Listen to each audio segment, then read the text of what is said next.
maana yake hatutakuwa na nchi.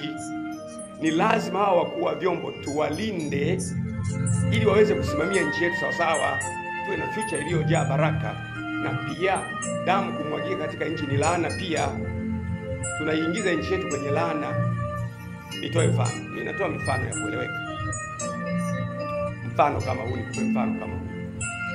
Na rafiki yangu mtoto wa Mama Samia Suluhu Hassan anaitwa Abdul, rafiki yangu nampenda na mheshimu, he's my friend. Natoa mfano sasa. Ikatokea Abdul mtoto wa Mama Samia, mwenyekiti wangu, wamekuja watu wamemchukua, wameondoka naye. Kesho kaokotwa hana macho. Unachukuliwa kwenye basi na watu wanaona, kesho unaokotwa huna macho. Sasa how do you feel? Utajisikiaje? Ikatokea mtoto wa Askofu Gwajima, mtoto wa Askofu Gwajima Jordan amechukuliwa, ameondoka naye, kesho anaokotwa hana macho. Mtoto wa Majaliwa, Kassim Majaliwa, waziri mkuu, anachukuliwa, kesho anaokotwa hana macho. Anafuatwa ndani ya nyumba. Kwa mfano ni kama ilivyokuwa kwa Mdude, amefuatwa ndani ya nyumba, wanavunja nyumba. Mke wake anaona mume wake anavuliwa, anapigwa si nyundo au nini. Halafu baada ya siku unaona michirizi ya damu, ameondoka hivyo. Ni mtoto wa nani huyo? Ni mtoto wa Wambura IGP, ni mtoto wa DJIS, ni mtoto wa mkuu wa jeshi la wananchi. Hivi kweli inawezekana hivyo? Haiwezekani. Kwa nini sasa tunaona hao wanaopotea kana kwamba ni mbuzi, ni kondoo? Lazima tufike wakati, mimi naamini si vyombo vya dola vinavyofanya haya, kwa sababu vyombo vya dola they are competent enough kufanya mambo bila kuacha trace. Chombo cha dola kinajitambulisha kwenye hoteli ya kimataifa kama Serena, sisi ni polisi toka ndani. Halafu huyu mtu anakuja kuokotwa kesho. Huyu dada wa Kiganda huyu Agatha Atuhaire anasema, nimeona kwenye YouTube, hata amevuliwa nguo zote, hapa anapigwa sehemu za siri na watu waliojitambulisha kama vyombo vya dola. Hiki kitu ni aibu kwa nchi.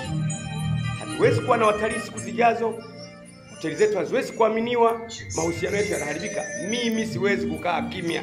Wale mnaokaa kimya kaeni, but I can't take it. Siwezi mimi kukaa kimya. Tanzania ni yetu sisi sote. Tanzania kwanza, anything else follows. Kwa hiyo ushauri wangu ni huo. Panapotokea kwa mfano kama nilivyosema, niseme kwa mfano mkuu wa idara ya usalama wa taifa na msaidizi wake na walio chini yake ambao ni wateule wamepinga jambo ambalo wanaliona lina maslahi kwa nchi, si wanaondoka? Nakuja mwingine anapinga, anaondoka. Anakuja mwingine anapinga, anaondoka. Tutakuwa na idara za usalama ambazo sio stable. Lazima tuilinde nchi yetu. Na hawa kazi ya idara ya usalama wa taifa, kazi yao ni kukusanya taarifa na kumpa mlaji. Leo tumeona tukuletee jambo ambalo amelizungumza Askofu Josephat Gwajima, ambaye pia ni mbunge lakini ni mneki wa Chama cha Mapinduzi. Na katika mazungumzo yake mbele ya waandishi wa habari jana, anasema kwamba hazungumzi kama mbunge, wala hazungumzi kama askofu, wala hazungumzi kama mneki wa Chama cha Mapinduzi taifa, bali anazungumza kama Mtanzania. Mambo kadhaa ameyaeleza katika hotuba yake. Sana au hasa mantiki ya presi hiyo ambayo alikuwa ameita ni kukemea na kushauri swala linaloendelea nchini la utekaji.